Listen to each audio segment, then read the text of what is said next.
I find it a little difficult to say what the subject matter of this seminar is going to be, because it's too fundamental to give it a title. I'm going to talk about what there is. Now, the first thing, though, that we have to do is to get our perspectives with some background about the basic ideas which, as Westerners living today in the United States, influence our everyday common sense, our fundamental notions about what life is about. And there are historical origins for this which influence us more strongly than most people realize. Ideas of the world which are built into the very nature of the language we use and of our ideas of logic and of what makes sense altogether. And these basic ideas I call myth, not using the word myth to mean simply something untrue, but to use the word myth in a more powerful sense. A myth is an image in terms of which we try to make sense of the world. Now, for example, a myth in a way is a metaphor. If you want to explain electricity to someone who doesn't know anything about electricity, you say, well, you talk about an electric current. Now, the word current is borrowed from rivers. It's borrowed from hydraulics. And so you explain electricity in terms of water. Now, electricity is not water. It behaves actually in a different way, but there are some ways in which the behavior of water is like the behavior of electricity, and so you explain it in terms of water. Or if you're an astronomer and you want to explain to people what you mean by an expanding universe and curved space, you say, well, it's as if you had a black balloon, and there are white dots on the black balloon, and those dots represent galaxies. And as you blow the balloon up, uniformly, all of them grow and grow farther apart. But you're using an analogy. The actual universe is not a balloon with white dots on it. So in the same way, we use these sort of images to try and make sense of the world, and we at present are living under the influence of two very powerful images, which are, in the present state of scientific knowledge, inadequate. And one of our major problems today is to find an adequate, satisfying image of the world. Well, that's what I'm going to talk about. And I'm going to go further than that, not only what image of the world to have, but how we can get our sensations and our feelings in accordance with the most sensible image of the world that we can manage to conceive. All right, now, the two images which we have been working under for 2,000 years and maybe more are what I would call two models of the universe, and the first is called the ceramic model, and the second, the fully automatic model. The ceramic model of the universe is based on the book of Genesis, from which Judaism, Islam, and Christianity derive their basic picture of the world. And the image of the world in the book of Genesis is that the world is an artifact. It is made. As a potter takes clay and forms pots out of it, or as a carpenter takes wood and makes tables and chairs out of it. Don't forget, Jesus is the son of a carpenter, and also the Son of God. So the image of God and of the world is based on the idea of God as a technician, potter, carpenter, architect, who has in mind a plan and who fashions the universe in accordance with that plan. So basic to this image of the world is the notion, you see, that the world consists of stuff, basically. Primordial matter, substance, stuff. as pots are made of clay. Now, clay by itself has no intelligence.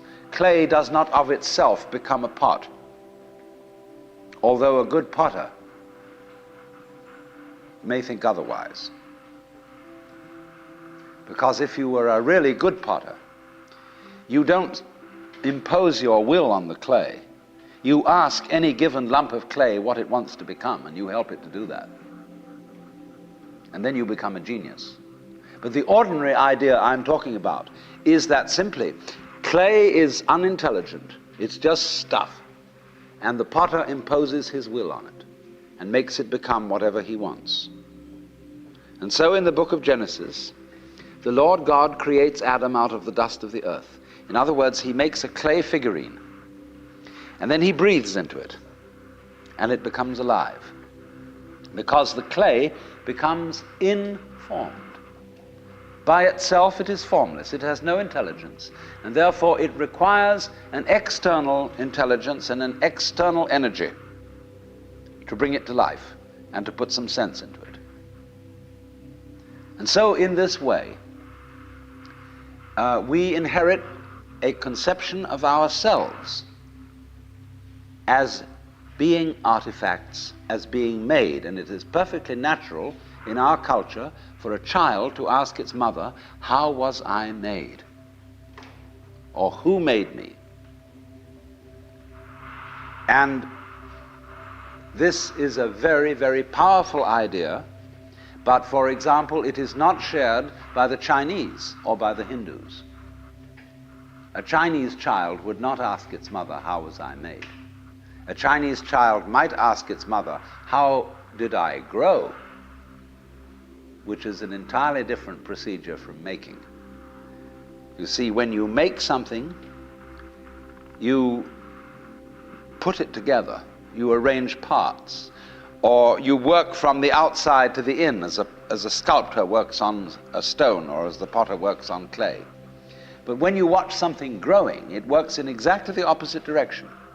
It works from the inside to the outside.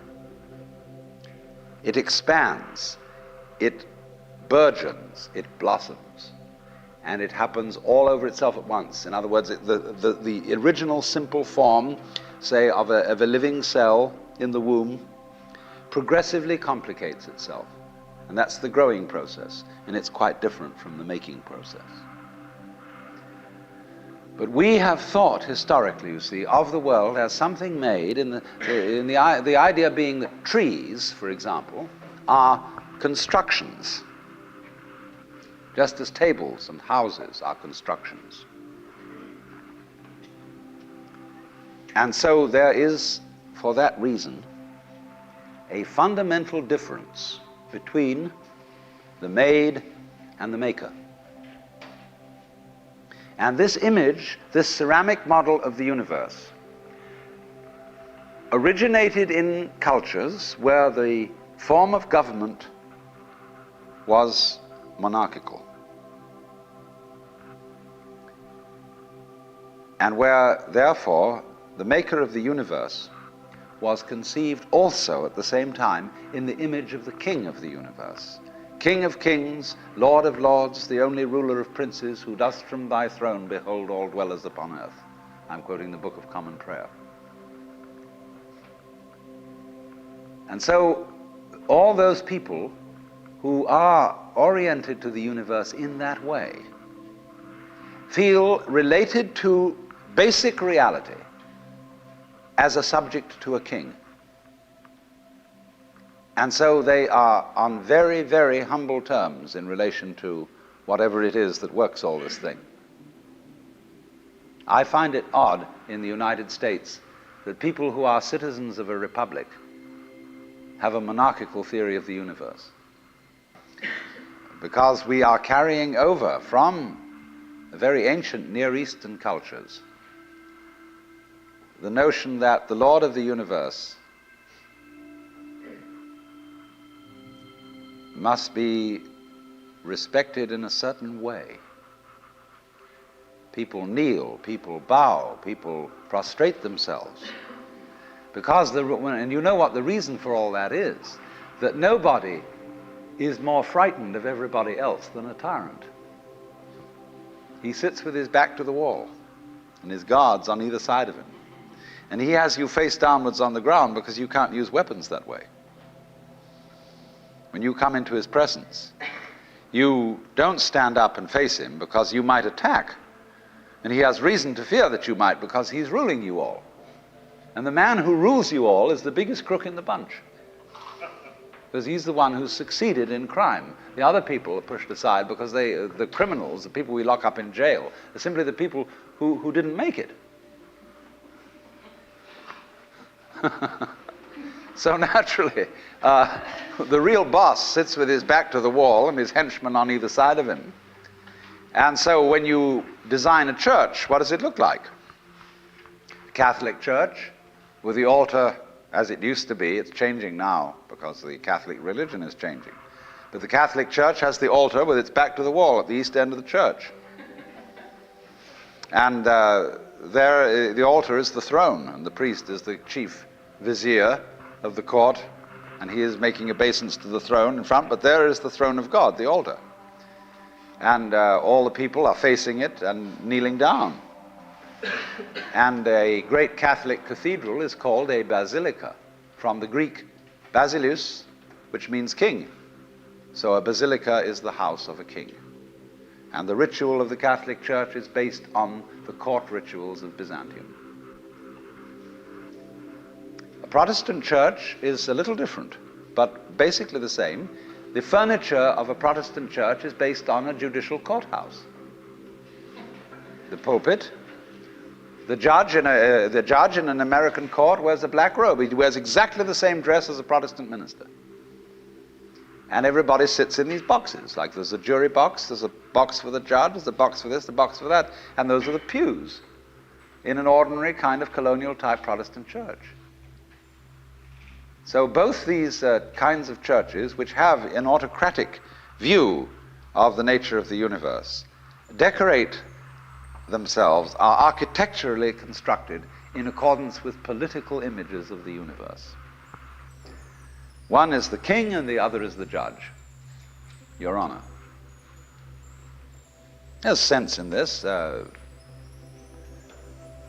When in court you have to refer to the judge as Your Honor, it stops the people engaged in litigation from losing their tempers and getting rude. There's a certain sense to that. But when you want to apply that image to the universe itself, to the very nature of life, it has limitations. For one thing, the idea of a difference between matter and spirit. This idea doesn't work anymore. Long, long ago, physicists stopped asking the question, what is matter? They began that way. They wanted to know, what is the fundamental substance of the world? And the more they asked that question, the more they realized they couldn't answer it. Because if you're going to say what matter is, you've got to describe it in terms of behavior. And that is to say, in terms of form, in terms of pattern. You tell what it does. You describe the smallest shapes of it that you can see. Do you see what happens? You look, say, at a piece of stone, and you want to say, well, what is this piece of stone made of? Well, you take your microscope, and you look at it, and instead of just this block of stuff, you see ever so many tinier shapes, little crystals. So you say, fine, so far so good. Now, what are these crystals made of? And you take a more powerful instrument, and you find that they are made of molecules. And then you take still more powerful instruments to find out what the molecules are made of, and you begin to describe atoms, electrons, protons, mesons, all sorts of subnuclear particles. But you never arrive at the basic stuff. because there isn't any. What happens is this: stuff is a word for the world as it looks when our eyes are out of focus, fuzzy. Stuff, the idea of stuff is that it's undifferentiated, it's some kind of a goo. And when your eyes are not in sharp focus, everything looks fuzzy. When you get your eyes into focus, you see a form, you see a pattern. But when you want to change the level of magnification and go in closer and closer and closer, you get fuzzy again before you get clear. So every time you get fuzzy, you go through thinking there's some kind of stuff there. But when you get clear, you see a shape. And so all that we can talk about is patterns. We never can talk about the stuff of which these patterns is supposed to be made, because you don't really have to suppose that there is any. It's enough to talk about the world in terms of pattern. It describes anything that can be described.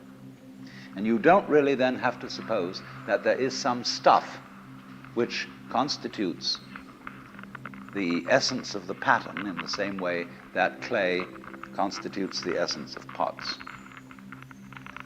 Clay, and so for this reason, you don't really have to suppose that the world is some kind of helpless, passive, unintelligent junk which an outside agency has to inform and make it into intelligent shapes.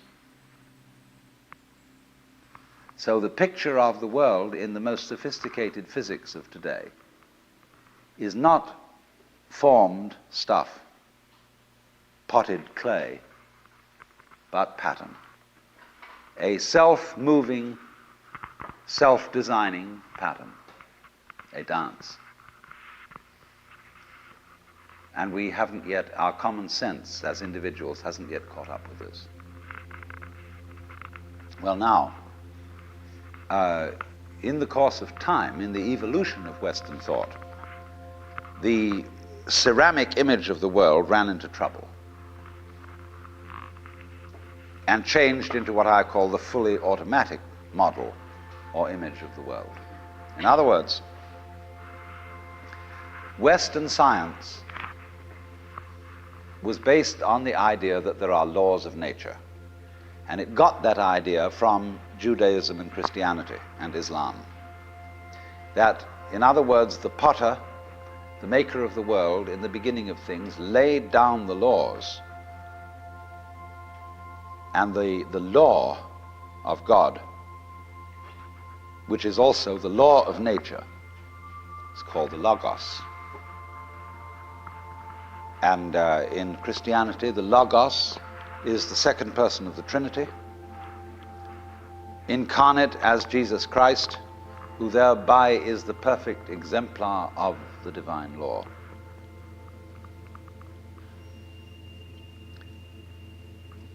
So we have tended to think of all natural phenomena as responding to laws, as if, in other words, the laws of the world were like the rails on which a streetcar or a tram or a train runs. And these things exist in a certain way, and all events respond to these laws. You know that limerick, there was a young man who said, "Damn, for it certainly seems that I am a creature that moves in determinate grooves. I'm not even a bus, I'm a tram."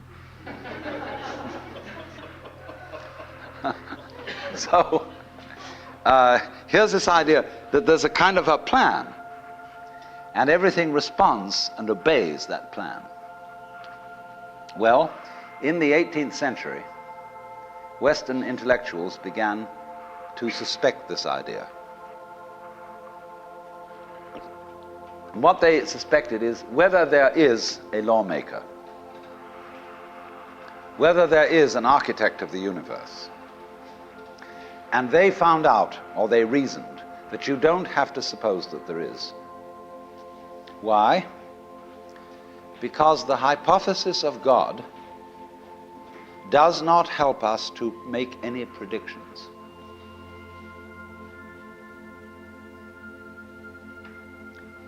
nor does it, in other words, let's put it this way. If the business of science is to make predictions about what's going to happen, science is essentially prophecy.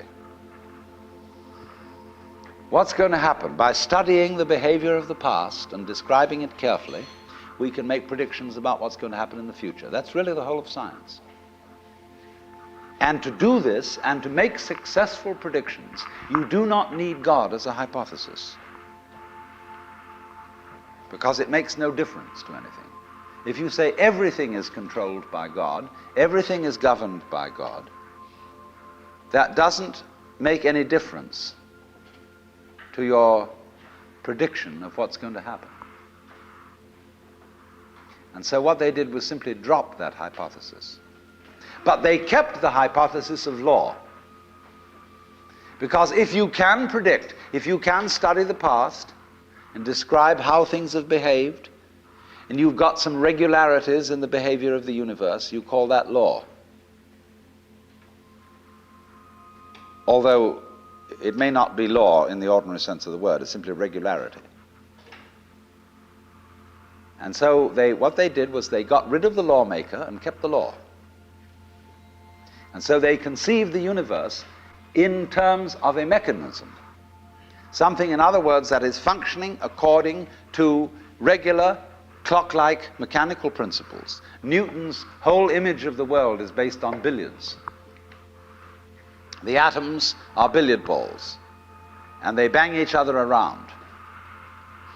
And so your behavior, every individual therefore is defined as a very, very complex arrangement of billiard balls, being banged around by everything else.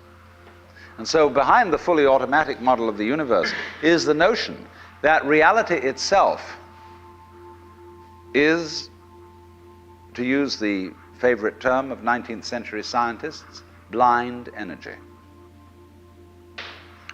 In, say, the metaphysics of Ernst Haeckel and T.H. Huxley, the world is basically nothing but energy.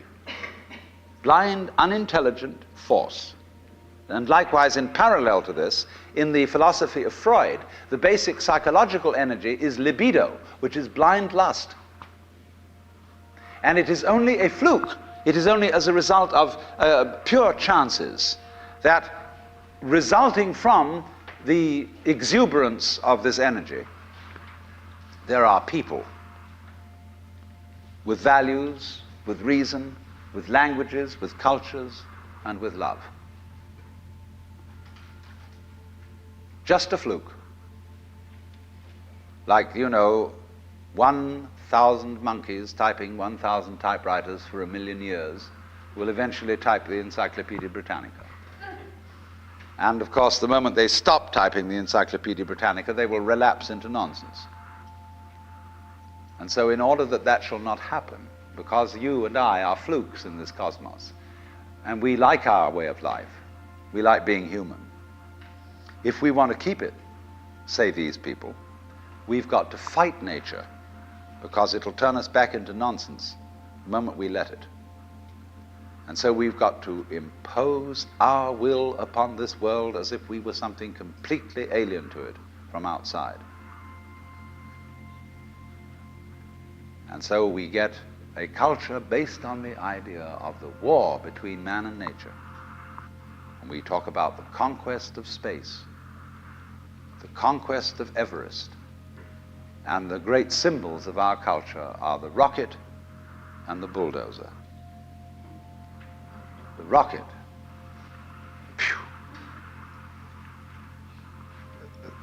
Compensation for the sexually inadequate male. Real libido. So we're going to conquer space. We're in space already, way out. If anybody cared to be sensitive and let what's outside space come to you, you can, if your eyes are clear enough. Aided by telescopes, aided by radio astronomy, aided by all the kind of sensitive instruments we can devise. We're as far out in space as we're ever going to get. But, sensitivity isn't the pitch. especially in the WASP culture of the United States, we define manliness in terms of aggression. You see, because we're a little bit frightened as to whether we are really men. And so we put on this great show of being a tough guy. It's completely unnecessary. If you have what it takes, you don't need to put on that show. And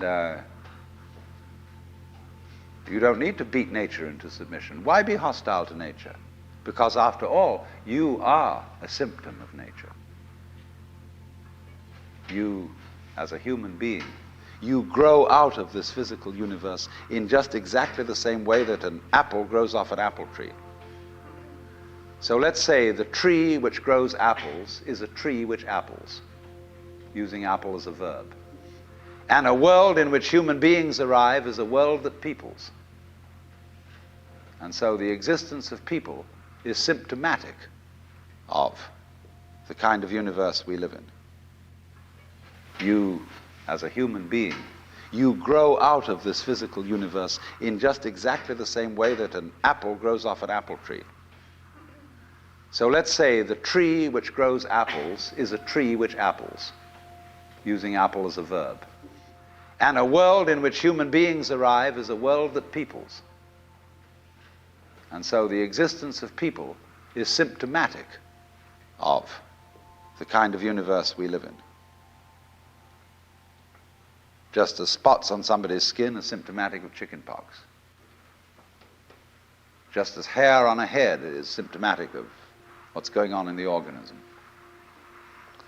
But we have been brought up by reason of our two great myths, the ceramic and the fully automatic, not to feel that we belong in the world. So our popular speech reflects it. We say, I came into this world. You didn't, you came out of it. We say, face facts. We talk about encounters with reality, as if it was a head-on meeting of completely alien agencies. And the average person has the sensation that he is a somewhat that exists inside a bag of skin, a center of consciousness, which looks out at this thing, and what the hell is it going to do to me? You see? I recognize you, you kind of look like me, and I've seen myself in a mirror, and you look like you might be people. So maybe you're intelligent, maybe you can love too, and perhaps you're all right. Some of you are anyway. If you've got the right color of skin, or you have the right religion, or whatever it is, you're okay. But there are all those people over in Asia, Africa, and they may not really be people. When you want to destroy someone, you always define them as unpeople. So, but we have this hostility to the external world because of the superstition, the myth, the absolutely unfounded theory that you yourself exist only inside your skin. Now, I want to propose another idea altogether. You know, there are astronomers. There's two great theories going on in astronomy about the origination of the universe. One is called the explosion theory, and the other is called the steady state theory. The steady state people say there never was a time when the world began. It's always expanding, yes, but always as a result of free hydrogen in space. With the free hydrogen coagulates and makes new galaxies. But the other people say there was a primordial explosion, an enormous bang millions of years ago, billions of years ago, which flung all the galaxies into space. Well, let's take that just for the sake of argument and say that was the way it happened. It's like you took a bottle of ink and you threw it at a wall. Smash, and all that ink spreads. And in the middle, it's dense, isn't it? And as it gets out on the edge, the little droplets are finer and finer and make more complicated patterns. See? So in the same way, there was a big bang in the beginning of things, and it spread. And you and I, sitting here in this room, as complicated human beings, are way, way out on the fringe of that bang. We're the complicated little patterns on the end of it. Very interesting. But so we define ourselves as being only that. If you think that you are only inside your skin, you define yourself as one very complicated little curlicue, way out on the edge of that explosion, way out in space and way out in time. Billions of years ago, you were a big bang. But now you're a complicated human being. And then we cut ourselves off like this and don't feel that we're still the Big Bang. But you are. Depends how you define yourself. You are actually, if this is the way things started, if there was a Big Bang in the beginning, you're not something that is a result of the Big Bang. You're not something that is a sort of puppet on the end of the process. You are still the process. You are the Big Bang, the original force of the universe, coming on as whoever you are. See, when I meet you, I see not just what you define yourself as, Mr. So-and-so, Miss So-and-so, Mrs. So-and-so. I see every one of you as the primordial energy of the universe coming on at me in this particular way. I know I'm that too. But we've learned to define ourselves as separate from it. And so what I would call a kind of a basic problem we've got to go through first is to understand that there are no such things as things. That is to say, separate things or separate events. That is only a way of talking. And if you can understand this, you're going to have no further problems. I once asked a group of high school children, what do you mean by a thing? And first of all, they gave me all sorts of synonyms. They said it's an object, which is simply another word for a thing. It doesn't tell you anything about what you mean by a thing. And finally, a very smart girl from Italy who was in the group said a thing is a noun. And she was quite right. A noun isn't a part of nature, it's a part of speech. There are no nouns in the physical world. There are no separate things in the physical world either. See, the physical world is wiggly. It's something like this.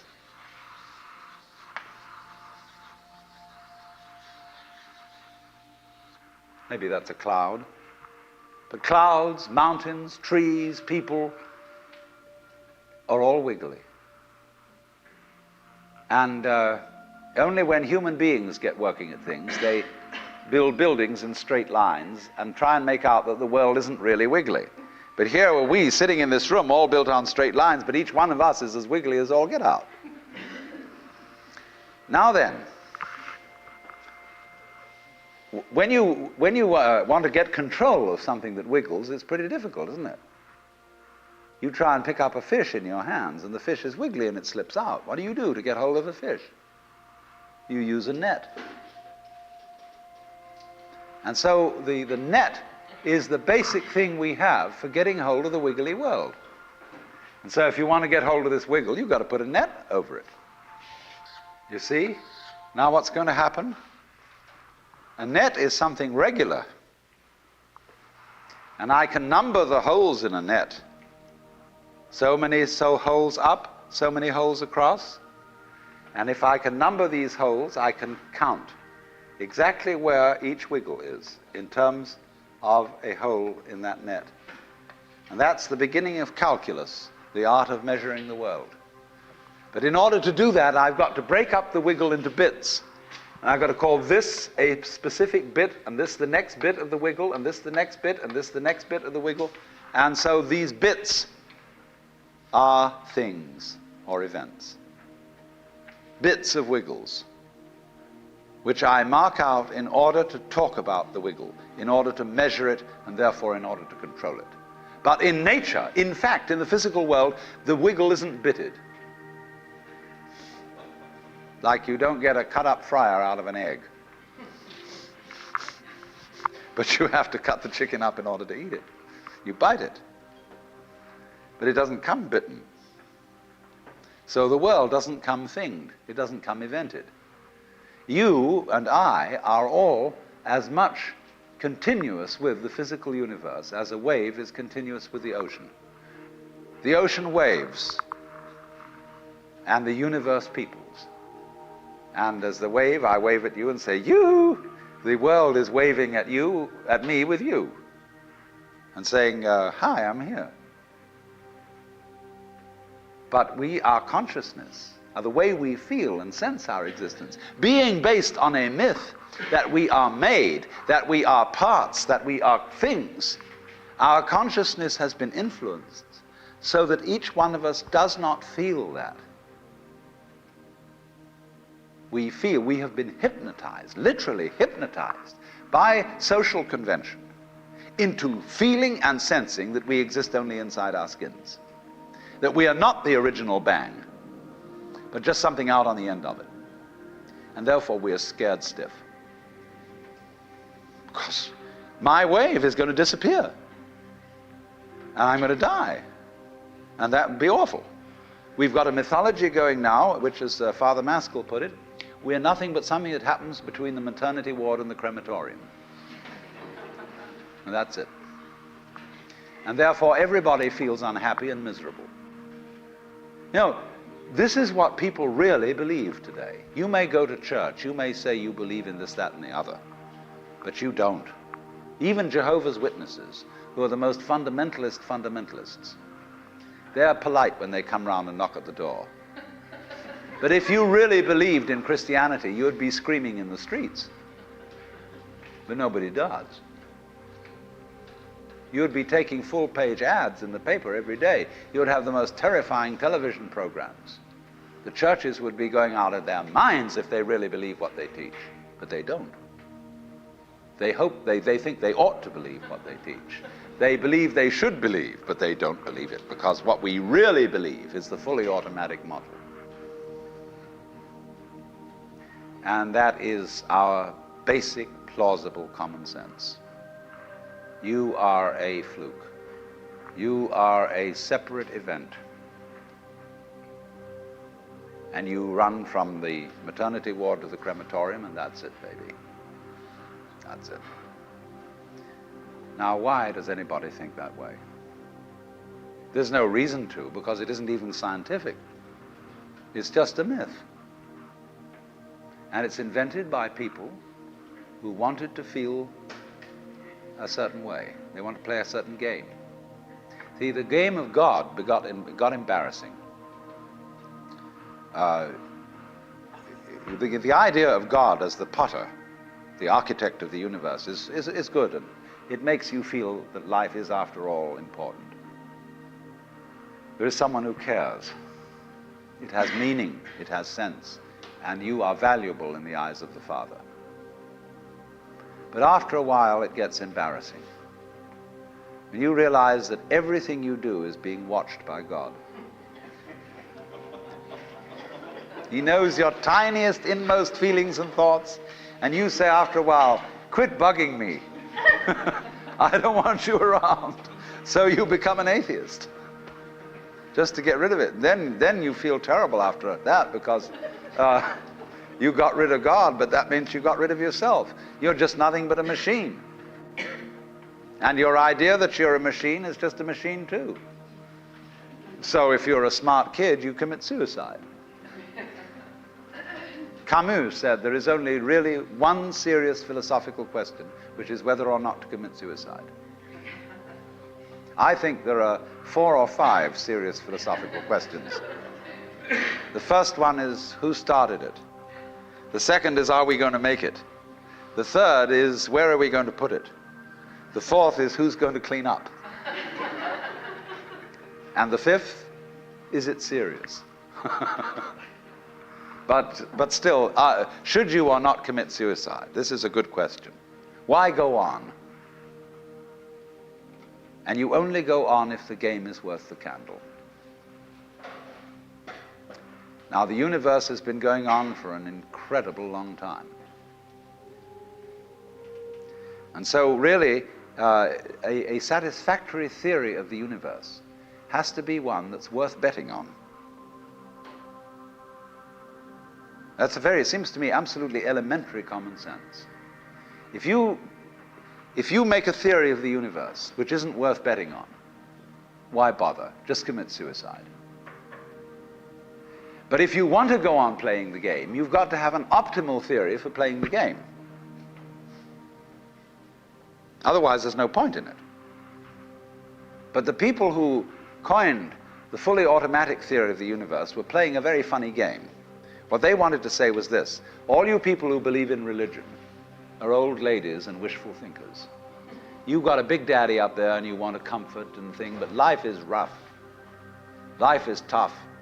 And success goes to the most hard-headed people. That was a very convenient theory when the European American world was colonizing the natives everywhere else. They said, we are the end product of evolution, and we're tough, see? I'm a big, strong guy because I face facts, and life is just a bunch of junk, and I'm going to impose my will on it and turn it into something else, you see? And I'm real hard. See, that's a way of flattering yourself. And so it has become academically plausible and fashionable that this is the way the world works. In academic circles, no other theory of the world than the fully automatic model is respectable. Because if you're an academic person, you've got to be an intellectually tough person. You've got to be prickly. See, there are basically two kinds of philosophy. One's called prickles, the other's called goo. And prickly people are precise, rigorous, logical. They like everything chopped up and clear. Goo people like it vague. For example, in physics, prickly people believe that the ultimate constituents of matter are particles. Goo people believe it's waves. And in philosophy, prickly people are logical positivists and goo people are idealists. And they're always arguing with each other. But what they don't realize is that neither one can take his position without the other person. Because you wouldn't know you advocated prickles unless there was somebody else advocating goo. You wouldn't know what a prickle was unless you knew what goo was. Because life is not either prickles or goo, it's gooey prickles and prickly goo. And they go together like back and front, male and female. And that's the answer to philosophy.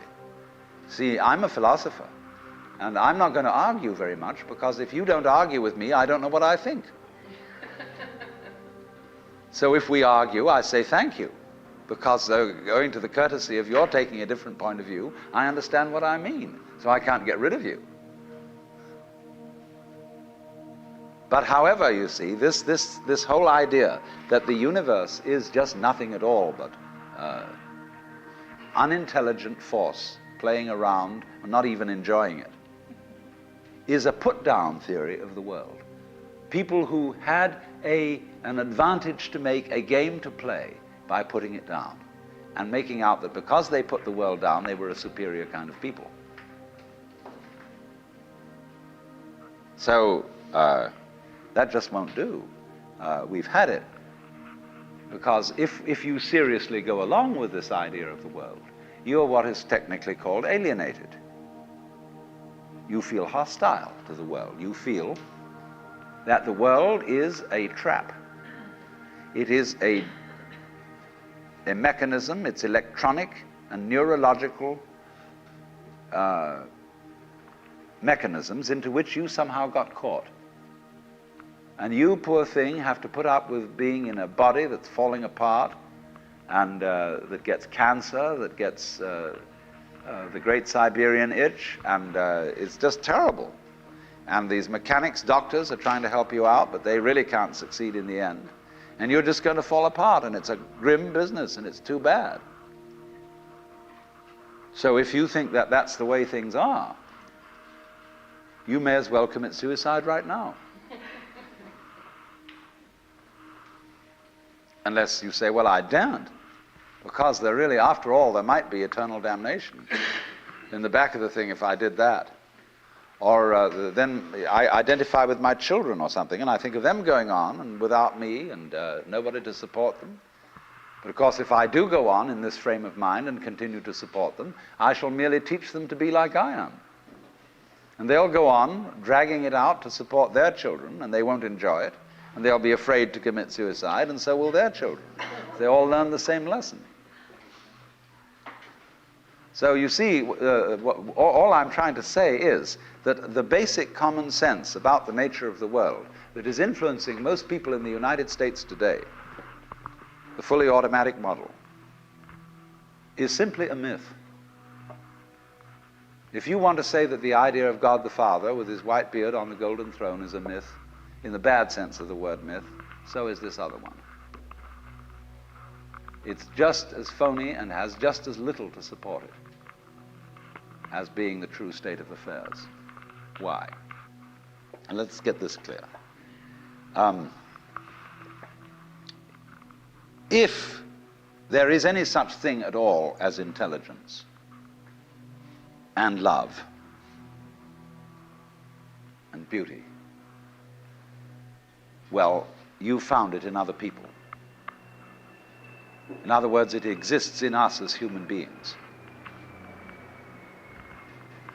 And as I said, if it is there in us, it is symptomatic of the scheme of things. We are as symptomatic of the scheme of things as the apples are symptomatic of the apple tree or the rose of the rose bush.